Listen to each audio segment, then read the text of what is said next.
Bonjour et bienvenue, voici notre tour d'horizon économique, géopolitique et boursier. Nous sommes le vendredi 4 janvier pour comprendre comment tourne la planète finance. C'est sur la bourse au quotidien et nulle part ailleurs.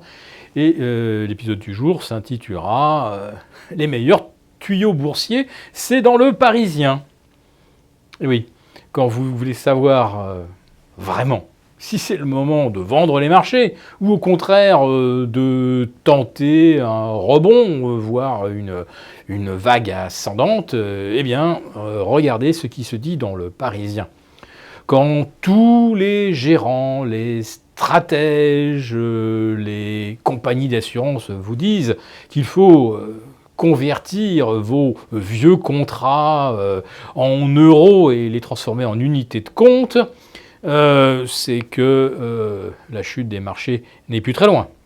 Et puis quand vous avez d'un seul coup dans le Parisien des gérants catastrophés qui vous disent que 2019 c'est sans espoir, qu'on n'a jamais vu autant de révisions à la baisse, de révisions à la baisse de prévisions de croissance des bénéfices, qu'il n'y a que des nuages à l'horizon, un immense mur de l'angoisse à grimper, c'est qu'on est probablement arrivé au moment où le marché va se retourner.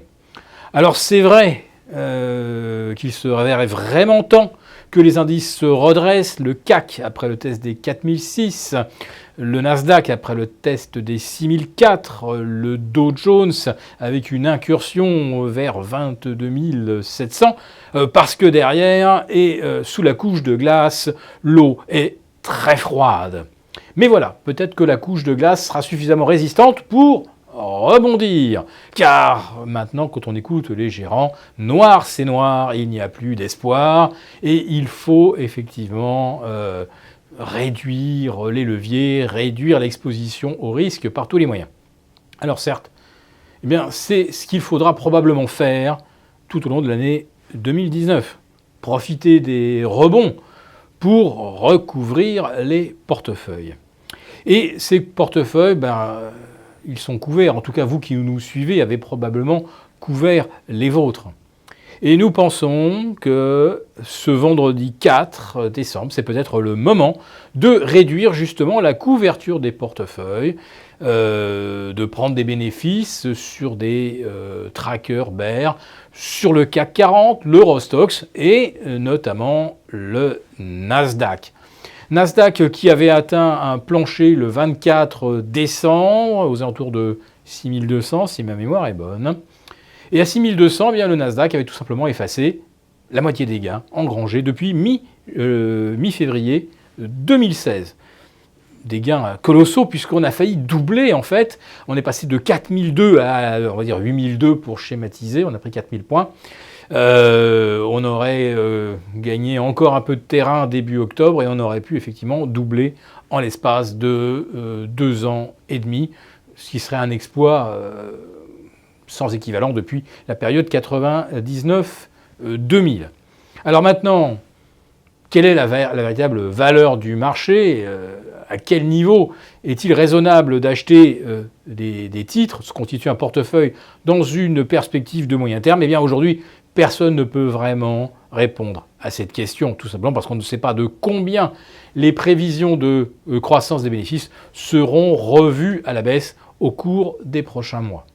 Mais d'ores et déjà, nous avons une quasi-inversion de courbe sur l'ensemble de la courbe des taux aux États-Unis. C'est un signal pré-récessionniste qui, historiquement, donne une indication assez fiable de la tendance conjoncturelle à moyen terme et quasiment sans risque de se tromper.